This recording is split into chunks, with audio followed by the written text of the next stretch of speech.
for a higher juicy news. Mema Obibia Kwaba, I had the latest hot aqua, and I made a Bramo and Unti. So we can subscribe to channel idea, Bomodia say, Obe subscribe. There we are, say, Obe click a year the subscribe button. Now, wabeli notification. We are video for be a be upload when the first person was Ebeka a year sa video. Afi we are now like video. Give us a thumbs up. Now, fe. Share my work for so now when you be here now and somewhere also a Ghana memoir. Afi Yambura ye and somewhere abeto yepno so umayenti a year reporting somewhere abeto jamainti. Fix the mess that we have inherited. Oh, we're going to get into what the MPP thinks about what your truthfulness is, because they say that what you presented in the budget cannot be true. It is not a true reflection what have they of what they handed over to you. To date, they've not been able to say that it's not true that they left a debt behind. They've not been able to say that the Republic of Ghana, at the time they were leaving office, they've left behind 111 billion Ghana cedis in T-bills that we have to roll over week in, week out. They have not denied the fact that they left for the John Mahama administration to repay domestic debt worth 150 billion cedis. They have not contended or said anywhere that it's not true that President Mahama's administration is going to be made to pay to service our debt, external debt, worth $8.7 billion in the next 4 years. They haven't said that ECG did not leave debt of 68 billion cedis. And aside that, an amount of 1.73 billion Ghana US dollars is being owed to IPPs. I've also not heard them say that Cocoa Board is in good state and that they did not leave debt up to 32 billion Ghana cedis. And that, most worrisome, they also awarded contracts of which they do not have budget for, 195 billion Ghana cedis. Contracts that they have awarded before they left office. They've not they've never said that that is not the case. And the fact that they had processed expenditure worth 18 billion Ghana cedis to control an accountant general by NDA, and there was no money for. Oh, we're going to get into that, because they say that these figures that you talked about are not audited as yet. So why then do you add it to the budget when all these figures that you mentioned have not been audited to present it to Ghanaians in the budget? So first of all, the MPPs used to double standard, and it has always been their modus operandi. Anytime their back is against the wall, and they themselves knowing very well that they've left a mess behind. As a Minister of Finance, I came to this ministry and came to understand that the Controller and Accountant General is holding BTAs, bank transfer advice, worth 18.3 billion Ghana cedis. 18.3 billion Ghana cedis. I do not need audit to validate what the minister responsible for finance at the time had sent to the controller for payment. In fact, it has gone through various stages, and it is waiting at the controller's office, waiting for cash before payment. I do not need audit to know that certain ministries have signed IPCs and have sent to Ministry of Finance for Ministry of Finance to process again to controller for payment, worth 49 billion. Two put together, you are talking of approximately 67.5 billion cedis. What I need of an audit for is to ascertain the authenticity of the amount that they have said we should pay, for me to know whether that amount, that company in question did some work for Ghana or not. But the fact remains that ministries, departments, and agencies under President Akufo Addo had done work, sent the invoices to the Ministry of Finance, and the Ministry of Finance has also forwarded some. The Minister of Finance has also authenticated some and has been sent to the Controller and Accountant General. Audit that I'm going to do is not to assess the quantum, because I've done the verification already. I've done the verification already, and the verification is what gave me the 67.5 billion. The audit I'm going to do is to ascertain the accuracy, the validity of that claim, whether indeed they did work worth 67 billion cedis, of which they are asking the Republic of Ghana to fund. Okay. So I don't know the audit they are talking about. So here's what they say in the press conference that and this is actually your first response to their press conference as exclusive. But then again, they say that it is curious how you will come to Parliament with a budget and say that the fiscal deficit and primary deficit on commitment were derived using a certain data on claims which is yet to be audited. Yet you have announced results also derived from the data to the effect that the economy is bad. It is too elementary, in their view, to know that when you have not audited your figures, you certainly cannot put them in a budget. No, our brothers and sisters in the MPP have missed it.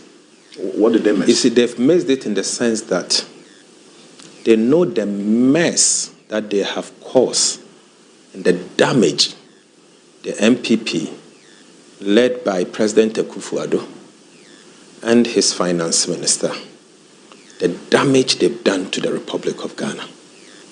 And so, if you sign on to a program and you are supposed to do 0.5% of GDP, primary surplus of 0.5% of GDP, and you end up and perform minus a deficit of 3.9% of GDP, you see that obviously they will be dazed and worried, and as a result of them being worried, they will have to find a way to show an impression that it hasn't been done. But as I speak with you, what they are trying to say is simple. We know we have messed up, but don't tell the people. Hide it. That's what they are trying to say. They are not saying no, but what they say they handed over an economy that was on the track of improvement and recording pre-COVID, in fact, more improved statistics beyond what was there and better than pre-COVID levels. They talk about an economy that was working, an economy that has turned the corner, and then they talk about the fact that even debt to GDP was better than what you handed over to them in 2016. That's not so true. Their narrative of the state of the economy is contrary to what let me take you through. What was the debt to GDP in 2016? You remember? The debt to GDP in 2016 was 57%. 56.3. What's the debt to GDP today? So 61.8. So what makes you think that they are? That is 60-something% is better than 50-something%. So that was I'm trying before the rebasing. They no. But that is what I'm telling you. You don't do before rebasing or after rebasing. Economy is economy, and so that's what it is. You need to understand once again that the debt in question has dropped because this government failed to service a debt, and bondholders were asked, in fact, Euro bondholders were asked to accept 37% haircut. Granted that the debt was, say, 10 billion cedis, Euro bond, $3.7 billion. The amount of $10 billion, $3.7 billion worth of bondholders' money were actually forced to receive let me put it this way, a haircut. As a result, the debt will drop. And if the debt drops, because you have failed to service your debt, and because you've said to the owners of the bonds that I can't pay my debt, and so forgo 37%, no one should clap for you. You think that that's not worth celebrating? No, why should you? For the first time, no government in this republic has defaulted in the servicing of Eurobonds before. Unfortunately, the MPP has that record, a record of default. In fact, in the history of Ghana, no government has defaulted in the payment of domestic bonds before. MPP once again has come out to be the ones to bring out such a bad record. And so if they are saying that because we gave haircuts and we defaulted in the servicing of our debt, the debt has dropped, and so we should clap, that is unfortunate. But let me tell you once again, why are you using rebase and before rebase for the purposes of analysis? So that's what they mentioned. Are you trying to tell me that if, for example, you fail to rebase, okay, granted that we did not rebase, so it means that quantum of GDP that was subsequently rebased would have not been part of this nominal GDP. So you take that one also out and check the analysis and see what it would have been. It's so elementary. Basic. 1 + 1 is 2. And for some reason, if your GDP before the rebase was 10, and after the rebase, your GDP became 20, 20 has now become the base. And 10 years down the line, that 20 is part of the base going into the next 10 years. If you decide to remove the 10 years for this year, then you have to remove the 10%, the 10 this year. You have to remove it also from there. The previous. And what would have happened? Well, they say they. So what it is? So you could see you can see that they lack understanding of the very analysis that they are trying to portray. But I'm not here to respond to them. I'm here to tell you what the true state of the economy is and what they have left behind. But they challenge that position, so you would have to respond to them. I respond in Parliament. I go to Parliament. But you respond to the Ghanaian people as well. Yes, of course. But that is what I've done. Indeed. That's what I've done. And I'll continue to do that. And I'm trying to tell you, I did not hear them argue against the fact that the Republic of Ghana does not have debt worth $8.7 billion to service. Talk about, because we'll get into the treasury bills and then also the falling rates, which is one of the significant improvements that even the market analysts have admitted. Yes, on the treasury bills. But the 67.5 billion that you mentioned, this is arrears, from the previous administration, contracts awarded and so on. Let's do a breakdown. I want to understand exactly what makes up the 67.5 billion cedis that... They are largely contractors and suppliers who have done some work for the government of Ghana, and they've not been able to pay them 67.5 billion cedis. Contractors? Yes, contractors. And that's what I'm saying. And you heard the same people that awarded a contract say that we should...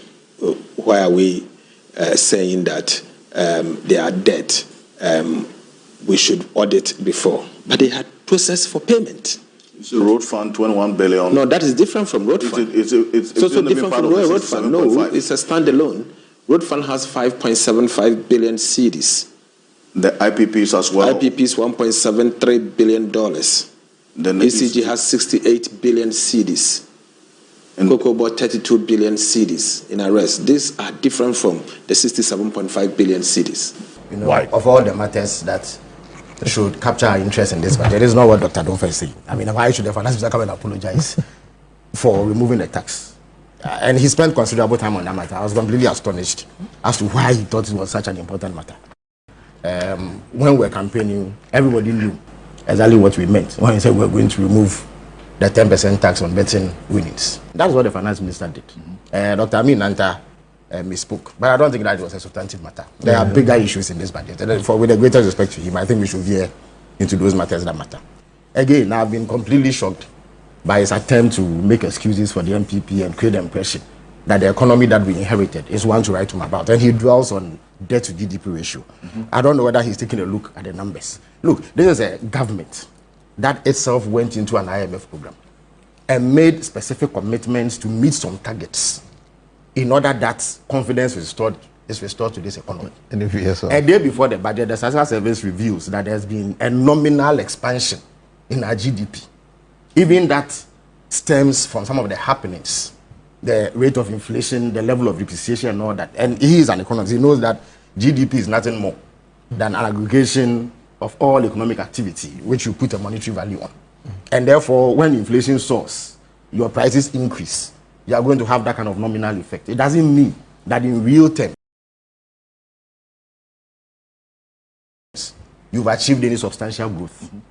Everybody also knows that debt to GDP ratio in itself says nothing. That is why you have countries that are developed that have debt to GDP ratios exceeding 100%, 120%. It's not such a big deal. Because the rate at which they borrow is so low that debt service is not a problem for them. Some of them borrow as low an interest rate as 0.5%, 1%. We borrow 6%, 9%. The real problem is our ability to service debt. So how can anybody look at this economy? If we could get 6%, Ghana will be fine. We don't even get sometimes, 6%. Yeah, sometimes 9%. Indeed, it's not something as of 2-3 years ago, it was over around 11%. Exactly. Very expensive debt. They used to be 15. And we are talking about a government that only 2 years ago defaulted on debt payments. That's in dollar terms, so we just educate people well. Yes, yeah. which has led to serious strain in terms of our debt repayment. How can anybody look at this economy and say that we should not lament it? And Dr. Dompreh says that the finance minister was lamenting the economy. So Dr. Dompreh is happy about a country where the government itself sets a primary balance target of 0.5% surplus and achieves negative 3.9%. And if you know how important that is the main fiscal anchor of the IMF program. It is the number one indication to the IMF and investors that we are back on track in terms of managing our country well. Yes. You've missed it by over 800% or 4.8 percentage points. They even question that conclusion. They say that the review is yet to happen. In April. No. So why even go ahead? But the IMF is only going to review the figures we give them. They are not going to manufacture any figures. Why? When the Ghana Statistical Service presented the GDP figures, they are happy to adopt it and run with it. Has the IMF reviewed that one? And then look at the deficit. They set a deficit of 4.2%. They achieved 7.9%. Indeed, in the last 3 years before last year, they scored double-digit deficit each year. In 2020, it was 15%. 2021, 12%. 2022, 12%. Last year, it was above 10%. And then 2024, 7.9%. How can anybody be happy about an economy like this? When we were living in 2016, it was 6.1%. In any event, this debt to GDP ratio they are talking about, Senor is here. He was active in the debate about the DDEP. The sacrifice that Ghanaians have had to go through in order to get that small debt relief is unprecedented. No Ghanaian government has subjected Ghanaians to what the MPP took us through in order to get that small debt relief. In 2022, our debt to GDP ratio was 104%, never experienced in about 20 to 25 years. So please, this economy is not in good shape, and let nobody attempt to water it down by singling out one parameter, which, through fortuitous reasons, appears to have eased. The currency, our cedi, depreciated by 19% last year. The previous year, it depreciated by 27%. At a point, it did 54% depreciation. So how can anybody look at these figures and say that they are happy? Because of the DDEP, do you know what they have done? In the next 4 years, we have to cough up 280 billion Ghana cedis to service debt. This year, already, we've paid about 6.1 billion Ghana cedis. I showed the schedule of payment. In July, August, we have to pay another 9.2%, 9.2 billion Ghana cedis. Next year, we have 140 billion Ghana cedis to pay in debt servicing. This will definitely create severe fiscal crisis for us, because all the revenue we will collect next year will be around 250 billion.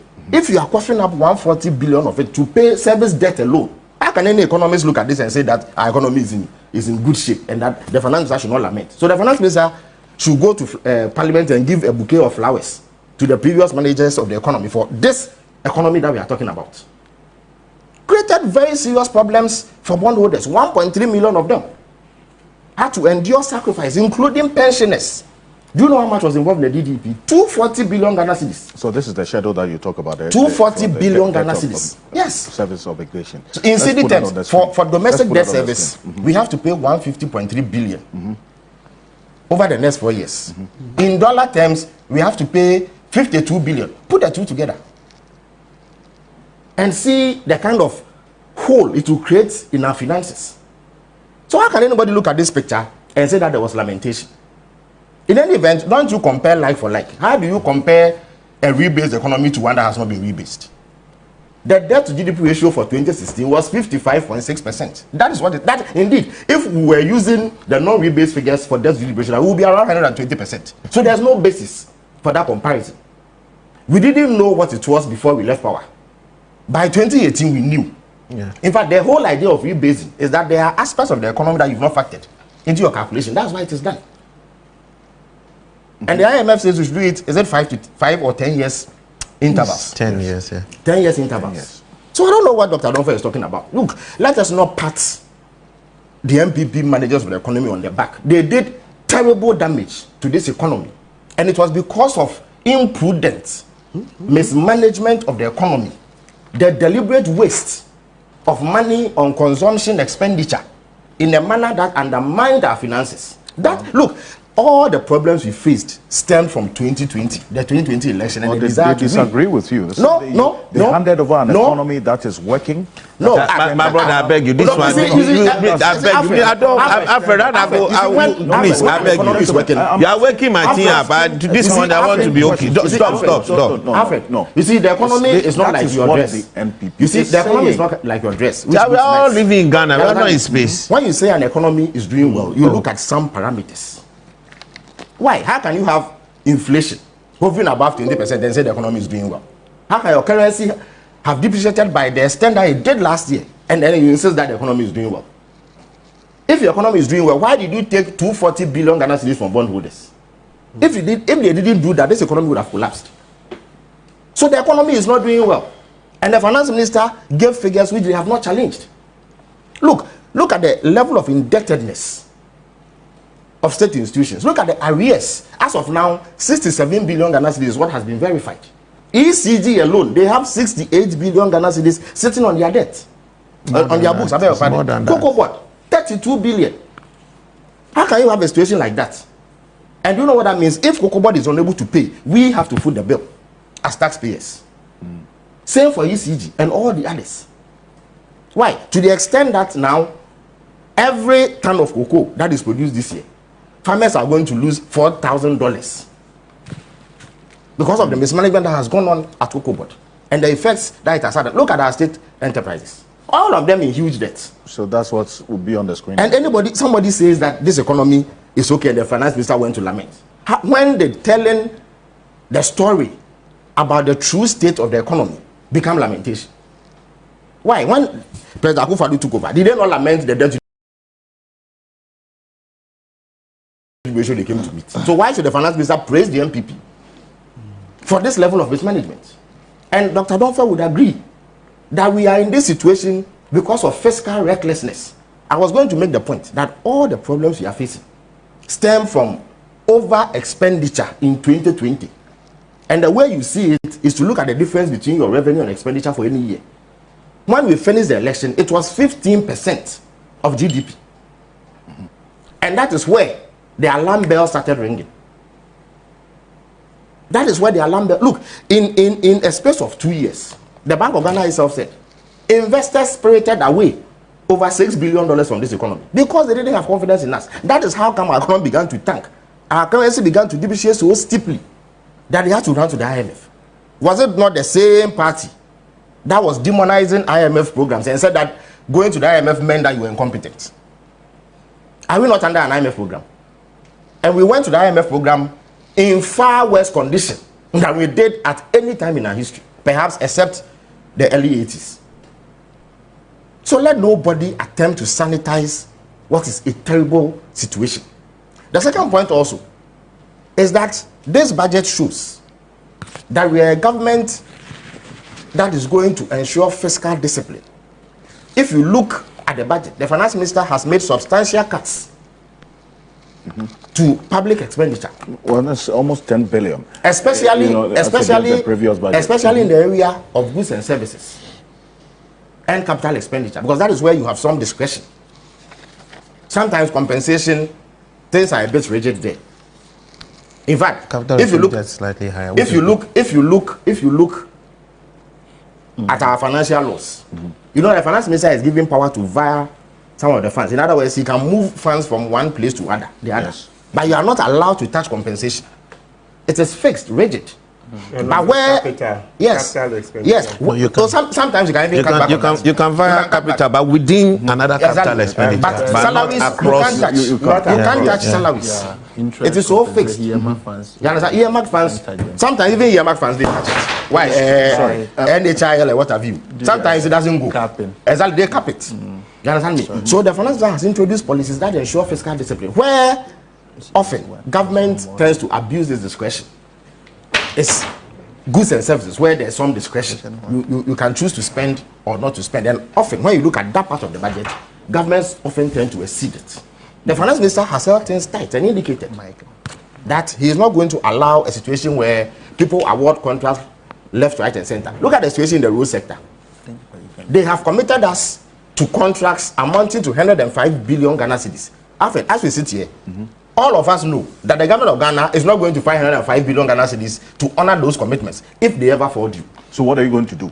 You are going to have to renegotiate. You are going to have to renegotiate to those who have those contracts, because they themselves should be aware that we are not in a position to honor those commitments. And there's a government that did this, that is getting praise, that we should not lament the state in which they left the economy. So they have done severe damage. And indeed, the people who went to vote, the Ghanaians who went to vote, felt it more than anybody else. Why do you think the Ghanaians voted with the anger that they did if things were kosher? Because we all lived it. Look at the cost of living crisis that the mismanagement has inflicted on everybody. How tough it is to live in this country. So please, when governments mismanage our resources in the manner that the MPP did, let us call them out. And let us not choose and pick and engage in nitpicking and go and isolate some indicator which we don't even delve deep into to justify a claim that the economy was left in good shape. The economy was not left in good shape by any stretch of the imagination. With the expenditure cuts, earlier, Dr. Dosu raised the concerns that to the extent that government expenditure stimulates the economy, stimulates growth, cutting expenditure by almost 10 billion cedis could stifle the growth that you have projected that you're going to. Rafa, it depends on what you are cutting. It depends on what you are cutting. I would agree with the Edusa Akwadie. If it says, for instance, if you invest in infrastructure, that is a significant investment. It's an investment that is likely to yield returns. For instance, we invested in the gas processing plants. If you look at their sales in natural gas liquids alone, forget about the lean gas that they process. That alone is a lucrative business. Today, Ghana Gas is able to supply us about half of our LPG needs. We would otherwise have imported it. In fact, because of the gas they produce, we have cut down on fuel imports for electricity generation by $300 million. So it is a significant investment.